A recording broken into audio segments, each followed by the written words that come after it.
we recorded this, we actually watched it on the news, right? That's right. Global had a special on it. Yeah. I think it marked the 50th or something. Something like that, yeah.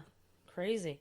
And then, too, of course, they, augmented the fact that, with the kerosene, the lanterns that were on, and it's wooden cars, right? Like there was steel, there were 2 steel parlor cars, but mostly was wooden carriage of the vacation train that caught on fire.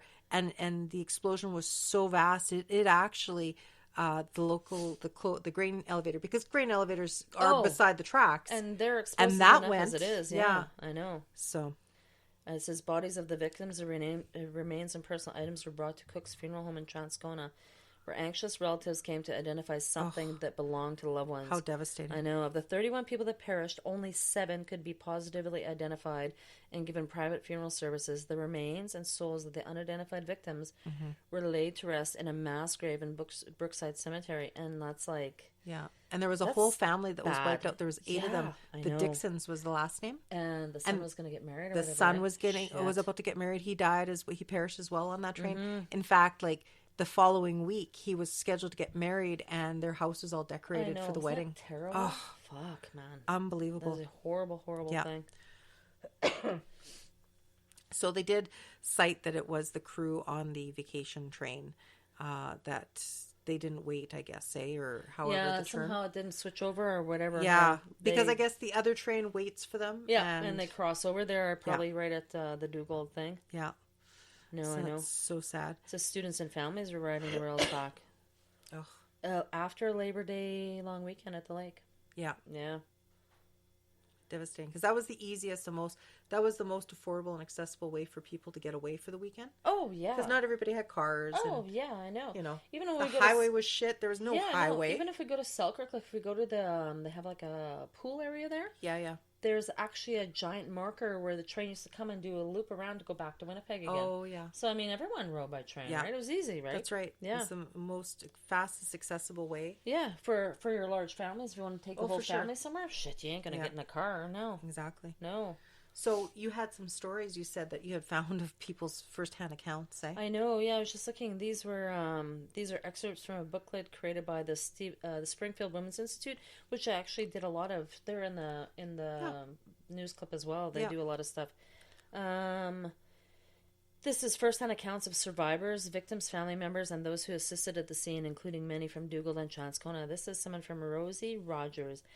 I remember a stranger who sat quietly in his car at the edge of the field and took in the scene. He had felt drawn to come and had driven all the way from Texas. The site was still smoldering when he arrived. An engineer had been in the train wreck, but said this was the worst he'd ever seen. Oh, he was an engineer and had been in the train wreck. Okay. Oh, so he came there. So he's probably like a little obsessed with it, right? Right. Shit. This was from Neil Chick Eddy. I remember my mother Jenny laying her fur coat on an injured couple who had been moved from the wreck on corridors. It was later learned that they were husband and wife. They were taken into Winnipeg in the back of a loaded grain truck. I believe they both died, and my mother's coat never came back again. It's very sad. Very sad. Yeah, shit. Well, I heard that, it was such a powerful collision that, and Dugald being such a small town, it's very dense in population, but the majority of the homes and everything were around the rail line. So everybody basically in town was there to help because it just jolted everything, right? Oh, I can imagine. Yeah. All those small towns are all built right around the rail line. For sure. I mean, like, that's where they all... Well, of course, it's a source. I mean, for as close as Dugald is to Winnipeg now, and even then, still, it's out of town. So, you got all these small little towns that are just purged around. And they're all lined up down the train tracks. I know. So, the collision was just that so disruptive. Like, people feel an explosion. Their houses are shaking. They don't know what's going on. They run. They see burning people, burning cars. Oh, terrible. I can't imagine, no. Can you imagine what had to, for the rest of their lives, they had to see that, eh? I know. So this one here is Melinda Perrin. It said, Uncle Wilfred ran back to help others. There was a lot of screaming, fire, and smoke. He tried to rescue a man unsuccessfully. He was very affected by the event and never talked about it again. Like, I can imagine. That's life-changing, right? Yeah, totally. I know. Especially if you're trying to save one and you can't. And you can't. Shit. Yeah. It's like burning, like, I can imagine. Old wooden cars then that had been, Yeah. like, traveling the lines forever, dried out, kerosene Yeah. lanterns and Yeah. shit. That would have been, that's just an accident waiting to happen, eh? Yeah. Yeah, no. Ooh, I don't even want to read this one. Wilf Perrin. Oh, this is Wilf Perrin, a crash survivor. The car behind us was engulfed in flames, so we wasted no time sliding through the windows and onto the ground, where our father, Wilfred Perrin Sr., brought us to safety in a farmer's field. He went back to see if he could help someone. He then spotted a fellow that was in our car who was jammed in between the cars and couldn't get his legs free. Oh, God. He proceeded to cut his legs, but the man had lost too much blood and died. Dad, visibly upset, returned to gather us up and go towards the Dugald station.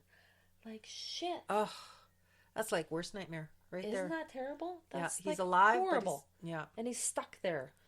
Ooh, not good. No, not good at all. I can't imagine. Yeah. Actually, the aerial views of it for 1947 Yeah. at the time, they're... And we'll publish this on Instagram too. Yeah. We'll put this up to show. Some of them are horrific. Like, it just looks like a pile of rubble. Yeah, just molten. Yeah. Eh? Yeah. Yeah. It's all melded together. Yeah, look at this. This is just a pile of shit there. It Yeah. doesn't look like anything. It looks like you've gone to the scrapyard and you're Exactly. just looking at a pile of shit. So I had heard some stories a while back with regards to the aftermath, and it is said that apparently, on the odd night, every now and then, people that live in town or close by, they can actually still smell the burning kerosene. Oh, I can imagine. Yeah. It has a very distinct odor too. Yeah, right? but I mean, these are people that have long surpassed. They weren't there when the train derailment happened. They weren't there, but just because they're just, energy is energy, and just with all everything that happens that we've talked about before, like limestone is a conductor, rail lines are conductors, of energy and all that stuff. So you could see the lost souls have nowhere but to go. And it's, people have seen apparitions in town. Mm-hmm. Not descriptive as far as like that they're disfigured or anything, no. But it is a well-known fact that a lot of almost like residual hauntings. Oh, yeah. And I mean, they couldn't identify 24 of them. Maybe That's they're right. wandering around lost. They don't know what the hell they're That's supposed right. to do. And every now and then, it's been heard that people will hear a mock collision, right? And they'll think, "Oh my God, it's happening again." And I've heard that before. Right. And then they'll go take a look, and there's nothing there. Nothing there. It's almost like it's just like a residual haunting, that the train is still there, or it's on the track, or the people are still there, mm-hmm. and it just continues to happen. Not in real, but not real time, but just for whatever reason, it's like a replay or something. Like and then the screaming, and it's also been heard that they'll still hear screaming from time to time, and you hear it on the wind, so your mind plays tricks with you. So to this day, I don't have actual facts to back that up as far as but I remember I years ago I when I did a little investigation when the internet was not around, mm-hmm. and then I was talking with some people, and they were saying it's very clear and obvious that the spirits have remained. They probably don't a lot of them don't probably realize that they're still dead. Well, hey, those people, those 24 that are buried in mass grave in Brookside Cemetery, like, I mean, they couldn't identify them. Yeah. Like, there's 24 people out of the 31. They were unidentifiable. So they're probably still reliving the horror. Yeah. Because I mean, you know what? And what if, just saying, what if they got someone's name wrong? But not only that, I mean, what time did it say? What time of day? Because these people are probably sleeping, right? Because they're coming back. 9:44 p.m. Yeah. So you know what? You've spent all day at the beach and the lake. You're tired. It's been a long day. It's probably a 2.5 hour, maybe 3 hour trip. So, a lot of these people, they're all nestled in their cars, all safe and everything. Crashed. Yeah. No joke intended. No. But, so, I mean, a lot of them probably were sleeping when it happened. And by the time they realized or even knew, they were gone. They perished. The first car, especially with the fire. Yeah. That was a bad one, that one, Yeah. So... to this day, as far as we're aware, there is still residual hauntings happening mm-hmm. around the tracks of the crash, whether it be the smell, the sound, or the screams. So it's scary as shit. If anybody has any further stories, if they know of anybody that lives in Dugald that have experienced this firsthand, please let them get a hold of us or tell us. We'd love to hear mm-hmm. more. It was such a sad event, and thank God that hasn't happened anymore. But oh God, no. No, I don't think there's been any. That was like the worst one in Canadian history. That was the worst one. Yeah, and that one affected a lot of people. Oh, for sure. Yeah. No, I was just trying to look and see. I was trying to talk about wooden coaches. Yeah, it's damn wooden coaches. I heard about the kerosene smell, But Yeah. I wonder, if they could smell like other Oh, yeah. human I'm sure they singeing. could. Yeah. Yeah. Yeah. That would not be So, something you could erase anytime soon. yeah. No. But we'll post pictures of Yeah, what it we was found terrible, on terrible Instagram. accident. Just And I mean, hey, lots of people don't know about this kind of historical stuff that's exactly, and that's why we kind of want to share it and Mm-hmm. make people aware. Like, this is the shit that happened in your own backyard, like crazy. It's probably people living in Dugald that don't even know. Probably people living in Dugald. They probably see the marker, but they probably never walked. Oh yeah, whatever. Yeah. No, but they probably never bothered to go take a look, right? No, but you know what I mean. Be like, oh, an accident. Okay, well, like, because you see, like driving through, like, say, La Broquerie. Yeah. Because cars will derail or whatever once in a yeah. while. They'll dump some shit there, and you're like, oh, okay, whatever. But you don't actually, I always, I'm kind of creepy, and but just for time's sake, and you're on your way somewhere, you got to be somewhere, and you don't have time to stop, and you're not just driving around for the hell of it and stuff. But a lot of these markers, you ever see those markers on in the the side fields? of the road all the time? Yeah. Have you ever stopped to look at those?